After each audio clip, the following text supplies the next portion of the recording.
பண்டைய தமிழ் மருத்துவம் வைத்தியர் கார்த்திகேயன். இன்னைக்கான டாபிக் என்னன்னு பார்த்தீங்கன்னா ஜலம். இந்த ஜகத்தில், ஜகம்னா உலகம், இந்த ஜகத்தில் ஜலம்ன்றது ஐம்பூதங்களில் முக்கியமான ஒன்று. சரிங்களா? ஐம்பூதங்களில் முக்கியமான ஒன்று. ஏன் அப்படி சொல்கிறேன்னு கேட்டிங்கன்னா, இந்த உலகத்தில் மனுஷன் தரையில் தான் வாழ்கிறான்.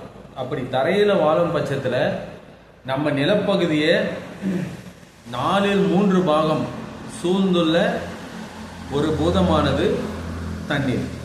சரிங்களா?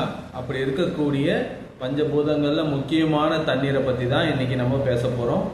இது ஒரு அருமையான டாப்பிக்காக இருக்க போது நம்மளோட சேனல் சப்ஸ்கிரைப் பண்ணாதவங்க சப்ஸ்கிரைப் பண்ணுங்கள். எங்களுக்கு ஒரு மோட்டிவேஷனாக இருக்கும். இந்த விஷயங்கள் தெரிய வேண்டியவங்களுக்கும் தெரியப்படுத்த வேண்டியவங்களுக்கும் தயவு செஞ்சு ஷேர் பண்ணுங்கள். வாங்க வீடியோக்குள்ளே போகலாம். ஜலம் அப்படின்றது பார்த்தீங்கன்னா தமிழ் பாரம்பரியத்தோட நான் ஒப்பிட்டு பேச போகிறேன். என்ன காரணம்னு கேட்டிங்கன்னா, தமிழ் முறைகளில் ஒரு தீர்த்தமாகவும் ஜலத்தை ஆலயங்களில் கொடுக்கறத நீங்கள் பார்ப்பீங்க.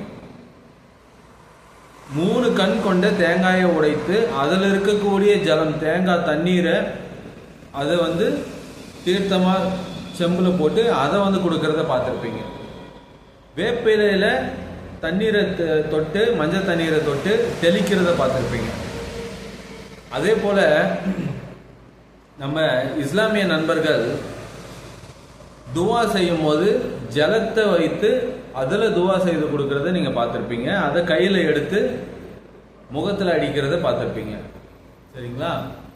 இதே போல் மலையானது பூமி முழுக்க பற்றி கொள்றதை நீங்கள் பார்த்துருக்கீங்க. சரிங்களா? ஐம்பூதங்களில் எந்த பூதங்கள் ஒரு தீவினையை அழிக்கணும்னு நினச்சா கூட கொஞ்சம் கேப் கிடைக்கும். ஒரு தீயாக இருந்தாலும் சரி, ஒரு காற்றாக இருந்தாலும் சரி, கொஞ்சம் கேப் கிடைக்கும். ஆனால் தண்ணிக்குள்ளே மூழ்கிய விஷயம் எதுவாக இருந்தாலும் வேற எந்த பொருளுக்குமே எடை விடாது.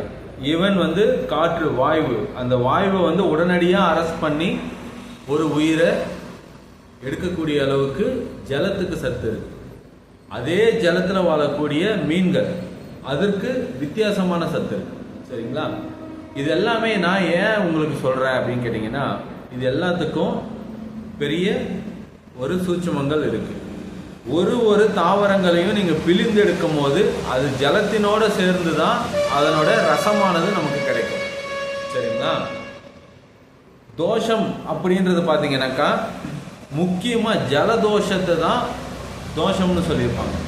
ஜலத்தினால ஏற்படக்கூடிய தோஷம் இது மிக முக்கியமான தோஷம். சரிங்களா? தீயினால் ஏற்பட்ட தோஷம், வாயு பகவானால் ஏற்பட்ட தோஷம், இது போல எதுவும் கிடையாது. ஆனால் ஜலத்தினால் ஏற்பட்ட தோஷம்னு சொல்லுவாங்க. ஸோ இந்த ஜலத்தில் அப்படி ஒரு மகிமை இருக்குங்க. ஜலத்துக்கு என்ன பவர் இருக்கு அப்படின்னு கேட்டிங்கன்னா, ஈரப்பதம் இல்லாத இடத்துல கரண்ட் அடிக்காது. ஈரப்பதம் இல்லாத இடத்துல கரண்ட்டு தாக்காது. அதே ஈரப்பதம் இருக்கு, ஜலம் இருக்கு அப்படின்னு சொன்னா அந்த இடத்துக்கு தான் current ஊடுருவோம். which means some power needs to transmit on some other object or any equipment. அதுக்கு உதவுறது பார்த்தீங்கன்னாக்கா ஜலம். சரிங்களா? ஸோ இப்படிப்பட்ட ஜலத்தை நம்ம பயன்படுத்தி எந்த வகையில் நம்மளோட மனசையும் உடலையும் தெளிவுபடுத்தலாம் அப்படின்றத நான் உங்களுக்கு சொல்கிறேன். தினசரி நீங்கள் ஜலத்தை கொண்டு 3 வித்தைகள் செய்யலாம். அப்படி செய்யும் போது உங்களோட வாழ்க்கையில் இருக்கக்கூடிய பிரச்சனைகள் எல்லாமே சரியாகும் அப்படின்னு தமிழ் முறைகளில் சொல்லியிருக்காங்க. அது என்னென்னு பார்த்தீங்கன்னா, மஞ்சள் சிறிதளவு எடுத்து ஜலத்தில் கலந்து அதை தெளிக்கும் போது நம்மளை சுற்றி நிரப்பப்பட்டிருக்கிற கிருமிகள், சரிங்களா, அன்வான்ட் பாக்டீரியாஸ் இல்லைன்னா வைரஸ், சில தொற்றுகளை பரப்பக்கூடிய நோய்கள், இது எல்லாத்தையும் அழிக்கக்கூடிய ஆன்டிபயாட்டிக்கா, ஆன்டி ஏஜென்ட்டாக நம்மளை சுற்றி அது பாதுகாக்கிறது ஒன்று. 2வது விஷயம் கல்லுப்பை ஜலத்தில் போட்டு கலக்கி தெளிக்கும் போது அது நம்ம இருக்கக்கூடிய ஸ்தாவனத்தை குளிர்ச்சி படுத்துறத உணர்த்துது. சரிங்களா? குளிர்ச்சி விட்டு செய்யுது. அதே போல அந்த ஜலத்துல சிறிதளவு வேப்ப கொத்தை எடுத்து தொட்டு தெளிக்கும் போது நம்மளை பிடிச்சிருக்கிற உஷ்ணமானது, தலைவலி இல்லை ஏதோ ஒரு டென்ஷன், ஏதோ ஒரு பிரச்சனை இருக்கு அப்படின்றது கம்மியாகிறத பார்க்க முடியும். மந்திரம் போடும்போது ஜலத்தை கையில் எடுத்து முகத்தில் அடிப்பாங்க. சரிங்களா? பயம் தெளியணும் அப்படின்னு சொல்லிட்டு பெரியவங்க சின்ன குழந்தைங்க கூட செய்கிறத பார்த்துருக்கோம். இதெல்லாம் இல்லாமல் அன்றாட வாழ்க்கையில் நம்ம செய்துக்கிட்டு இருக்கிற விஷயம் பார்த்தீங்கன்னா, ஜலத்தினால நம்ம தினமும் குளிக்கிறோம். சரிங்களா? தினமும் குளிக்கிறோம். குளிக்கும் போது சுத்தமான சிந்தனைகளை உடம்புல வச்சுக்கிட்டு தீய சிந்தனைகள் ஒழியணும், அழியணும், நம்மளை விட்டு போயிடணும் அப்படின்னு நினச்சி நீங்கள் குளிச்சிங்கன்னா உங்கள் மனசு ரொம்ப சுத்தமாக தெளிவாக இருக்கும்.